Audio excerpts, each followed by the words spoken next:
And Doc Willie, since you're now a man on a mission, what would be your priority should you make it to Senate?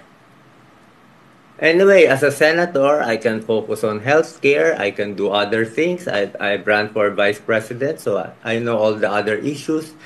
But healthcare really is, we are really lacking. We are very, very, very far behind. And I think you need someone with the expertise to really try to solve this problem. I cannot promise that I can solve all these problems, but at least it will be straight talk, walang bola, and especially walang corruption. Walang corruption. The main difference with my campaign, Attorney Karen, and other people's campaign is I do not accept campaign funds. Not even 1 peso or anything. I don't accept campaign funds from anyone.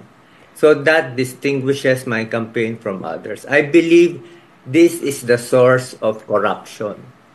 Once somebody gives you 1 million, 5 million, 50 million, 100 million, tali ka na eh.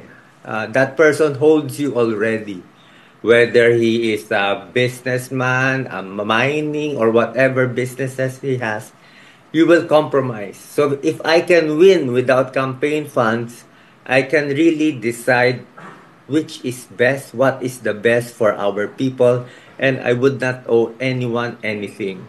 It's as simple as that. Yes. And I can help more people if I am in position. So I really want to win this right now because I do not see other politicians. Maybe there are good politicians, but people are frustrated, right? Let's do something different.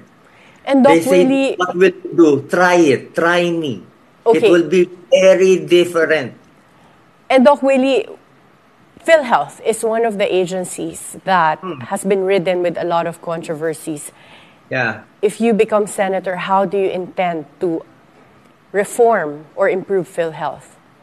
It's hard to have enemies this early at this stage. But, our PhilHealth, you ask the poor people, are they using PhilHealth? If a person gets a heart attack, can they use PhilHealth? Who will pay for their initial expenses?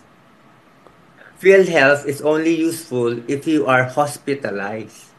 But if you have high blood pressure, diabetes, if you need maintenance, you cannot use PhilHealth. You have checkup, but it's very limited. So access to healthcare is really not there. So would you Maybe, suggest that, maybe you can help a small minority, but for the majority of Filipinos, they're not using it.